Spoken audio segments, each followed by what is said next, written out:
Most serial killers prey on easy targets, but not this man. He hunted soldiers.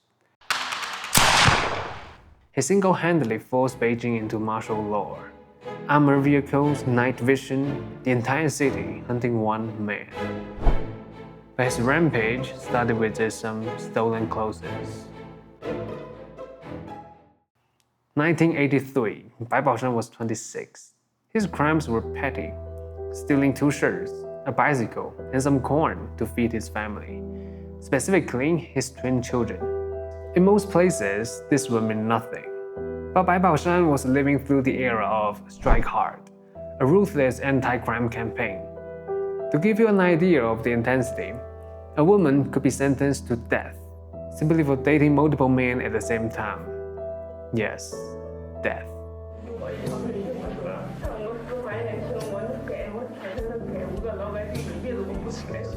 So, under these conditions, Bai Baoshan was sentenced to 4 years. Harsh but survivable. But prison taught him a true lesson about trust. Trying to make a friend, Bai confessed a secret. One time, he had knocked the man unconscious to escape a theft. He thought he was just chit-chatting, but he was wrong.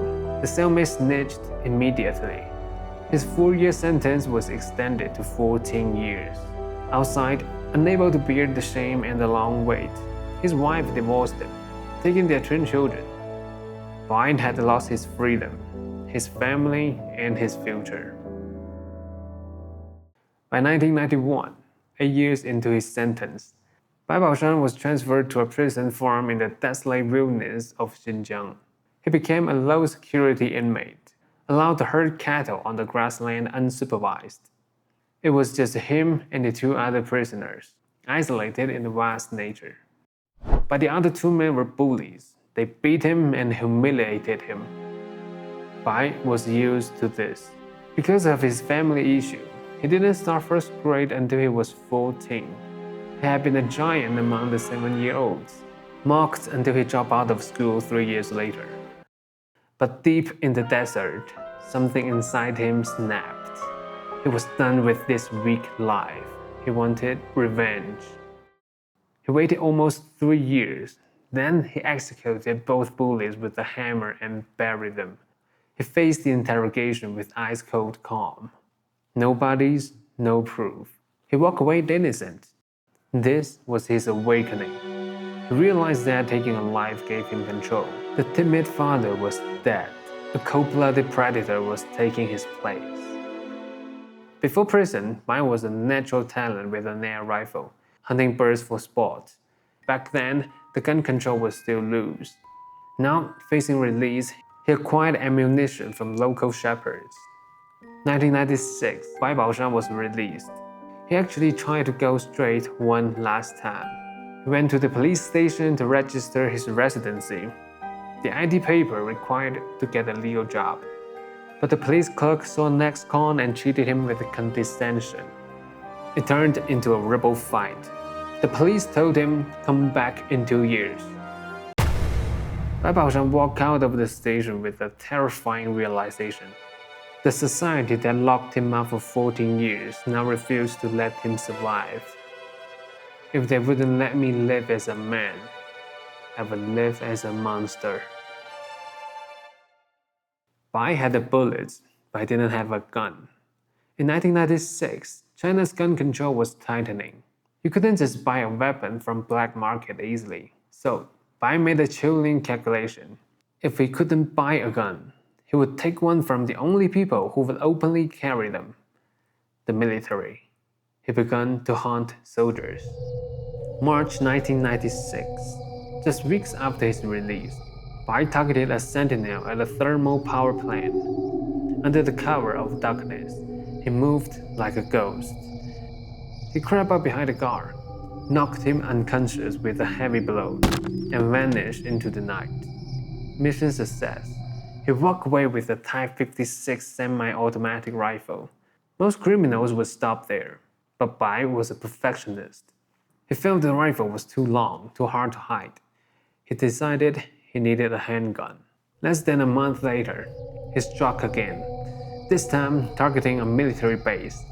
He ambushed a sentinel, firing twice, but the soldier, although wounded, managed to crawl back inside the gates. Bai couldn't get a gun. As he fled, a police patrol car intercepted him. This was the moment that defined him. Most thieves would surrender, but Bai stepped out of the car and opened fire. One man against 6 officers. Because he shot to kill, while the police were caught off guard, he suppressed their fire and escaped into the night. He wasn't just a thief anymore. He was a cop killer. And he didn't stop. He laid in a cornfield, waiting. 9 hours of total stillness. He executed the soldier with a shot to the back and then a shot to the head. He grabbed the soldier's holster, ready to get the pistol, but it was empty. He killed the soldier for nothing. 3 attacks in 1 month. Beijing was in shock. The capital went into the state of undeclared martial law. Bulletproof vests, night vision goggles, armored vehicles patrolling the streets. All of Beijing was hunting one man. Bai Baoshan realized the heat was too hot in Beijing. He needed to move. He took a bus to Xushui, Hebei province, a military arsenal. Here, he saw the sentinels carrying the Type 81 automatic rifle. Compared to his old Type 56, this was a superior weapon, faster, deadlier, and modern. He decided to upgrade his arsenal. Using the crops for cover, he crawled for hours, getting within the range. 3 sentinels stood guard, but I didn't hesitate. He opened fire. I ran over, stripped the Type 81 rifles from the body, and disappeared. Now came the hardest part, getting back to Beijing. He buried the rifles in the field and boarded a bus, posing as a regular passenger. But the police were everywhere, checking IDs and searching bags. Bai sat there, unarmed, watching the police inches away from his face. But he didn't flinch. He didn't fight like last time either. He played the part of innocent citizen perfectly. The police moved on. 4 attacks, 2 rifles secured.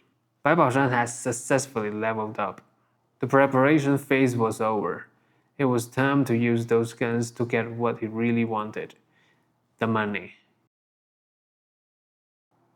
By the winter of 1996, Bai Baoshan was no longer just targeting the military. In December, running low on money, he shot a female tobacco vendor in Beijing, then gunned down 3 innocent passers-by who got in his way. He had crossed a line. He was no longer a hunter of soldiers. He was a butcher of civilians. After that, Beijing was too hot for him. The security net was tightening. He decided to go back to where he was made, Xinjiang. He packed his Type 81 automatic rifle and got on a train. In 1997, China's railway security was nothing like today. No X-ray machines, no metal detectors. Bai wrapped his rifle in a blanket and simply just walked onto the train. Arriving in Xinjiang, he recruited a accomplice, Wu, a fellow ex-con. But Bai Baoshan had a problem. He needed a handgun for his new partner. So, he did it again. They ambushed 2 more soldiers, killing them to take a pistol. During the escape, Bai killed a passerby to silence him. Then, needing a getaway vehicle, he shot the motorcyclist dead just to take his bike. Human life meant nothing to him anymore. August 19, 1997, the Border Hotel. This was the largest cash trading center for cotton merchants. Bai and Wu waited. They watched the merchants carrying bags of money. Some were even counting cash openly in the street. Then they opened fire. It wasn't just a robbery, it was a massacre. They grabbed 2 bags containing 1.4 million yuan. But the escape was a nightmare. As they fled, they fired indiscriminately into anyone in the path. The most horrific moment came as they passed the school. To clear the road, Bai gunned down 2 17-year-old students. The total of the single raid: 7 dead, 5 injured. They retreated to the mountain to split the cash. But Bai Baoshan didn't want loose ends. He already learned the lessons of never trusting a man. Wu wanted his share, but Bai Baoshan gave him a bullet instead. He killed his partner, burned the body, and took all the money, and he thought he was untraceable. But Wu wasn't stupid. Before leaving, Wu had left a note for his family. If I don't return in a month, call the police and give them this address. This note became Bai Baoshan's death warrant. September the 5th, 1997, Beijing. The police knocked on Bai Baoshan's door. They didn't storm in, they played it smart. 4 officers came pretending to be there for a routine residency check. The very thing Bai had fought for in the police station. Bai Baoshan opened the door. He sensed something was wrong. His gun was just inside the closet, fully loaded. He could have killed them right there, or at least put up a final fight. But at that moment, his mother walked into the room. She looked at him. The monster froze. Maybe it was the only shred of humanity he had left. He couldn't start a bloodbath in front of his mother. He stepped away from the closet. He gave up.